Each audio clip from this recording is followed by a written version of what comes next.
And then came time. Hey guys, welcome to part 3 of journey number 2. If you haven't watched the first 2 parts of this journey, you might want to go watch them. 38 weeks on the dot. Made it to my scheduled induction. Now this is in February. It's winter time here.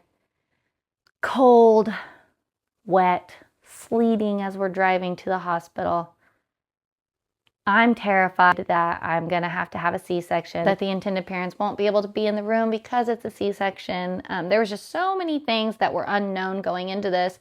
I knew there was going to be twice the doctors and just a lot of people in the room. So if we were supposed to have a C-section, there was a chance that they might be able to be in the room. It just depended on, we were told, the anesthesiologist at the time, if he was okay with it, because if I needed a C-section, he would be in charge. Even making the rules above my own OB, he would be in charge.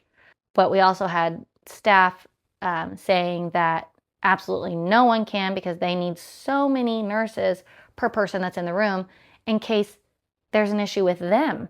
You know, emotions get high, my husband passes out. None of that happened, but they have to have someone with them, and they didn't know if there would be enough staff. So there was lots of confusion on whether they were going to be able to be in there or not, and whether I was going to have a C-section, because at this time, it was looking like baby B was going to be breech, and it just depended on the way he would fall as he came down. And so we get to the hospital, we're giving these hugs, we're all emotional and excited, and inside I'm fearful, but I'm the kind of person that I am not going to tell anyone how I'm feeling. The great thing about my husband is he always knows. He knows what I'm feeling without having to say anything, and he knows how to comfort me. I like to suffer in silence, so please pretend I'm not there when I'm going through these contractions. Now I did get the epidural. And so when the anesthesiologist came in, we talked to him, and he was all for, yeah, if you have to have an emergency C-section, they can still be in. If I need you guys out of my way, I'll tell you. Get out of my way. So he was a great guy. My OB was like, this is what's going to happen. We have to hear from a lot of people. And we also have another OB in there. So this OB specializes in breech babies. Because I am terrified to have a C-section, my doctor wanted to give me the best possible chance of delivering these twins vaginally instead of having to have a C-section. So he was like, since baby A is just a little bigger, they're both in the 90th percentile, but since baby A is just a little bigger, I am comfortable delivering baby B breech because the bigger baby will be coming out first. So I'm going to have this OB here who specializes in delivering breech babies, and he's going to monitor you while I monitor you after baby A is born. I'm like, okay, great. We get all that information out of the way, and when we're just waiting on the Pitocin to kick in, the contractions to start, and waiting for it to be time to push. And everybody's goofing off with each other, lots of conversation, lots of people in the room. I'm like laughing and I'm in and out. And at some point I start to feel just like really, I don't want to say loopy, tired, like exhausted, but basically I was so exhausted. I had been up since, like, I didn't even go to bed till about 1 o'clock, and then I had to get up at 3 o'clock to go in the morning to go to this induction. So I had no sleep. I wasn't getting sleep anyway. So I think the exhaustion was just really getting to me, and you could see it, like my body just went pale. And on top of the exhaustion, there was a surrogate who had not made it through delivery. That is a risk that we take. And so amongst everybody's opinion of surrogates, it's not always easy, and it doesn't always work out. So just the week prior, a surrogate lost her life. And so on top of feeling exhausted, I was scared. Is this is this the end for me? Is this what I'm feeling? Or is this exhaustion? Like, what is this?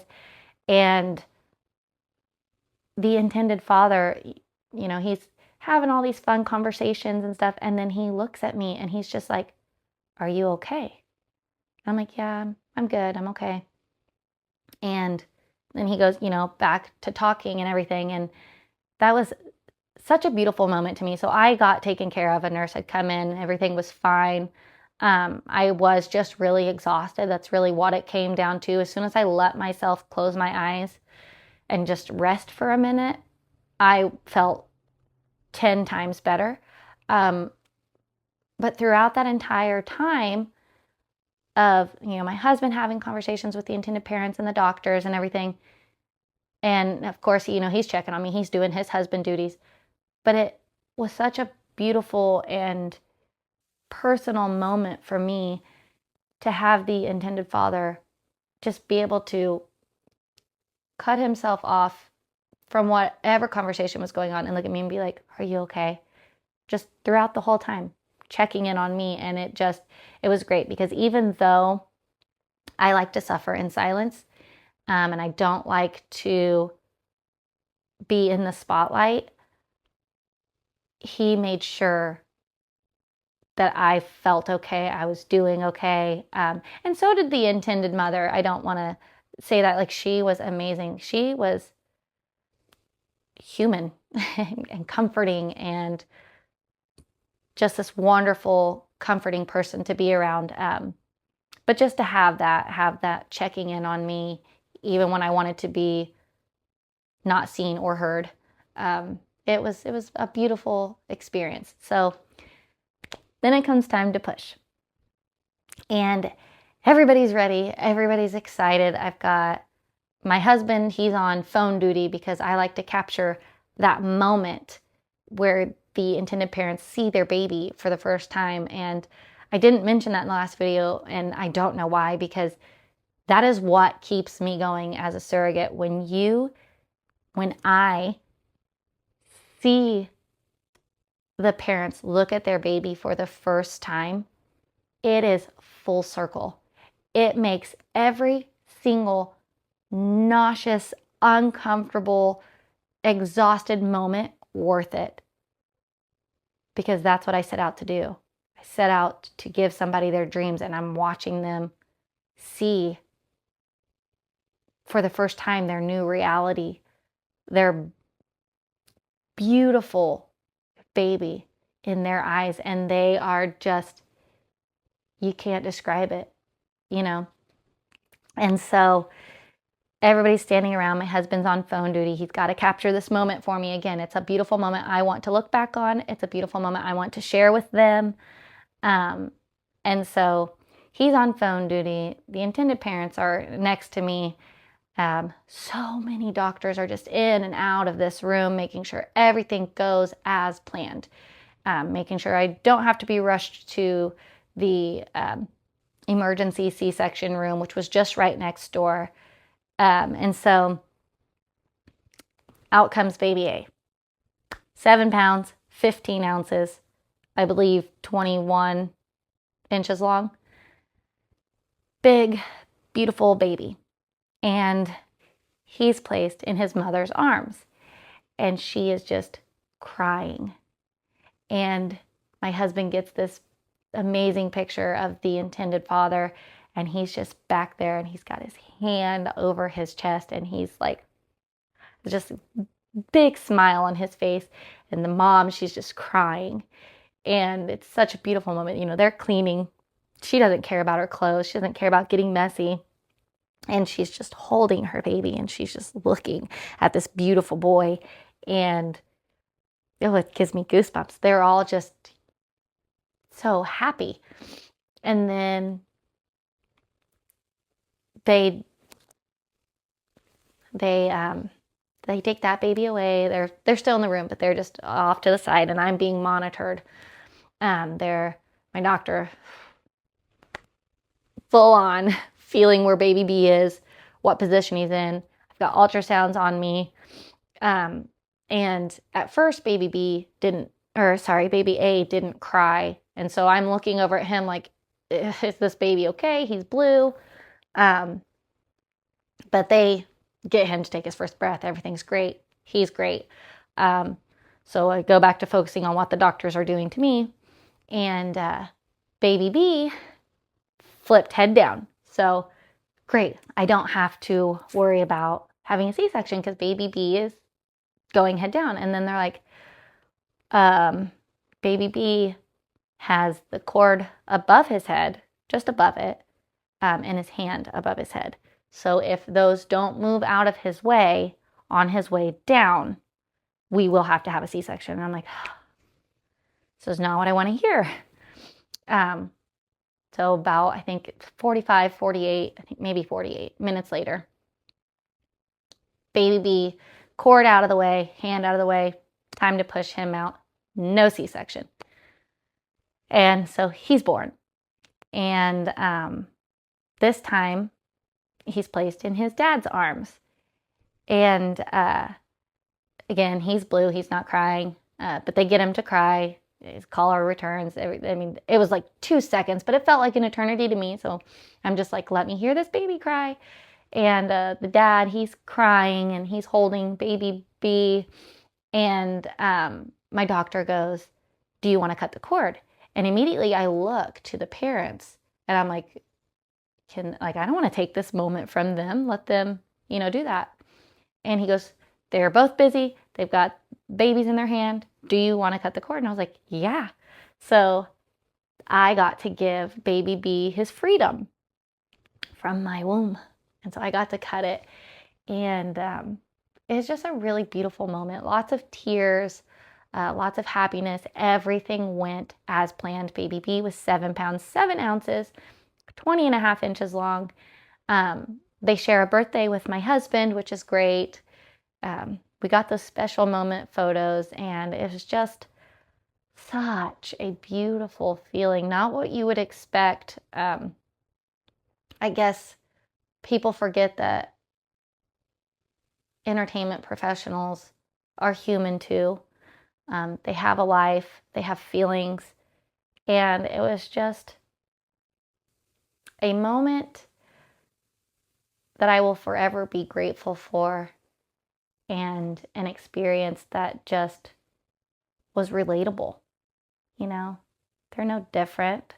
They're no different than us being parents, wanting to be parents. And it was magical, and it made me, in that moment, realize I wanted to do it again. I didn't care that my skin ripped. I didn't care that I felt like I was on my deathbed. I wanted that experience again. I wanted to do that again for somebody else. With most clinics, you can only be pregnant 6 times. And so I knew that I would be able to do one more. And I knew that I wanted to. In that moment, everything just made sense. And that's what I wanted to do. So everything went uncomplicated. There was never any complications with the babies themselves, with the twin pregnancy themselves. It was the best possible experience you could have being pregnant with twins, and large twins at that. A funny part of that story is during the delivery, I think the doctors forgot that, I'm just kind of hanging out, open, waiting on baby B to come out. And my husband gets a picture and he sends it to our group chat with the intended parents. And thank goodness they were busy, because I am looking through these pictures as we're, not as we're waiting on the baby to come out, but after the babies were out, I was going through these pictures. And I noticed that you could see every part of me. Parts of me that I've never seen before. And I looked at everyone and I was like, oh my gosh, Parker, you didn't pay attention to the background. And so I don't want to say unfortunately, it's in the moment where my husband catches the intended father with his hand on his heart, seeing baby A for the first time, mouth dropped. You can see me, I'm like smiling and happy. You can see that, but then you can see some other stuff. And so the intended father goes, it's okay. We haven't opened our phones yet. Just because it was an app. So it was a group texting app. He's like, just take that picture off. crop it out, and then send it back. So that's what we did. Thank goodness, because I did not need anybody else seeing me, even though everybody in the room could see me because my doctors forgot to cover me up. So luckily, a lovely nurse came by and she's just like, here, girl, let me help you out. And she put the covers down over me and I was like, thank you, because I'm just wide open and I can't feel anything. So I couldn't really cover myself up. So anyway, she covers me up while we wait for baby B, and he's born, and then, you know the rest. I see the picture and I'm like, ooh. So yeah, it was a beautiful story. And then the intended parents, they stuck around. The intended mother a little longer. She stayed back with the babies because they had to get birth certificates and passports to fly the babies home. So they were there for a couple weeks, and I got to hold the babies, feed the babies, and just watch them. They were still thriving. They were doing really well. And we still remain close to this day as well. So I will talk more about, life after the journeys and life in between the journeys in other videos. But yeah, I mean, high profile IPs, at least in my case, they want the same thing that we do. They're true, authentic, and they just want to be parents in the same way that we do. Having high profile intended parents, it really showed me, in my case, that they are human and they're real. And I can't speak for all of them, but I can speak for mine. Warm. I feel like I'm talking to family. I mean, we shared meals. And when I say shared meals, I mean spoons in one platter. Just like comforting and exceptional people. And I love being around them. I love being around my first set of intended parents. Like it doesn't feel any different. They're all human. When it comes down to wanting a family, they want the same thing.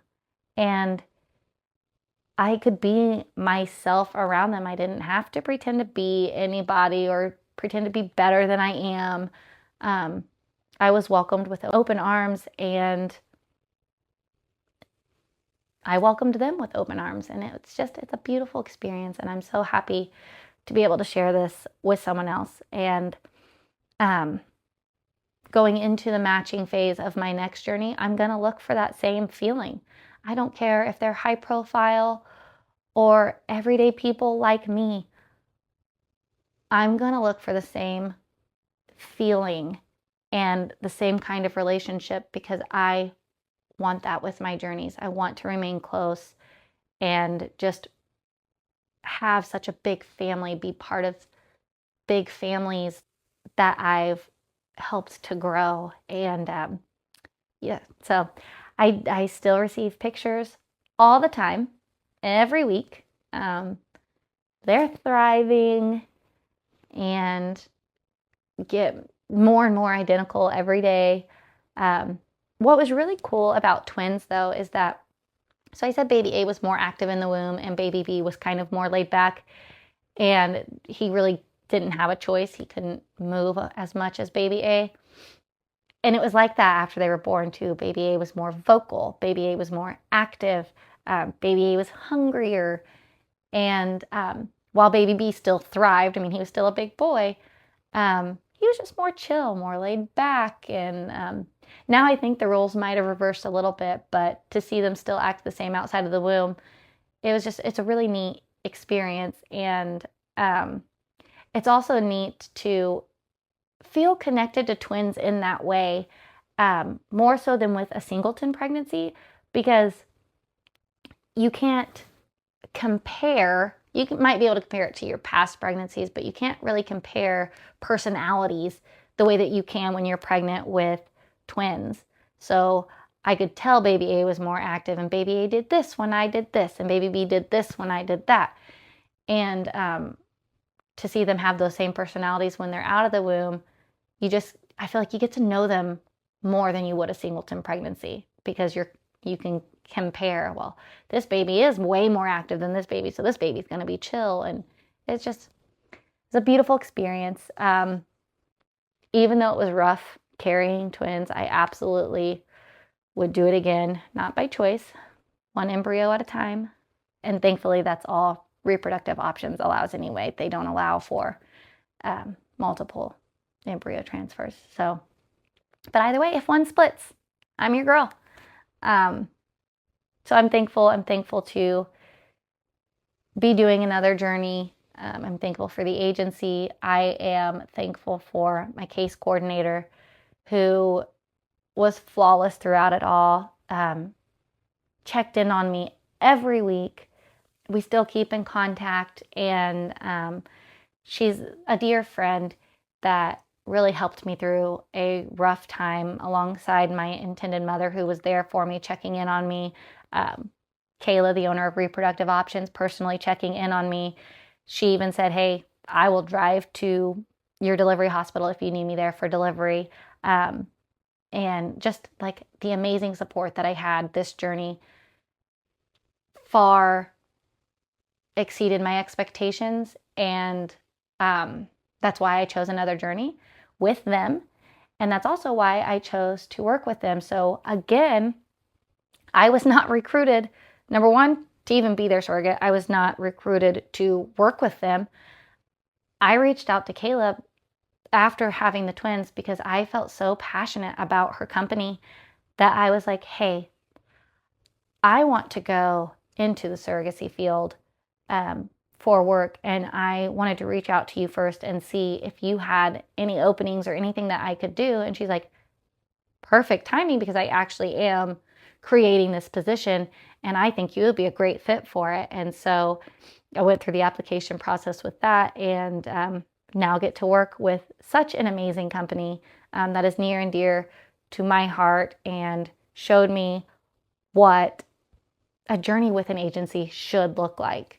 And so I'm just forever grateful to them, forever grateful to my case manager, who I also said, please let her be my case manager again for my next journey, because I couldn't imagine having anyone better alongside me, both as my case manager, as a friend, and even having Kayla there, who's just such an amazing person. I felt really honored to have met her outside of the surrogacy world too.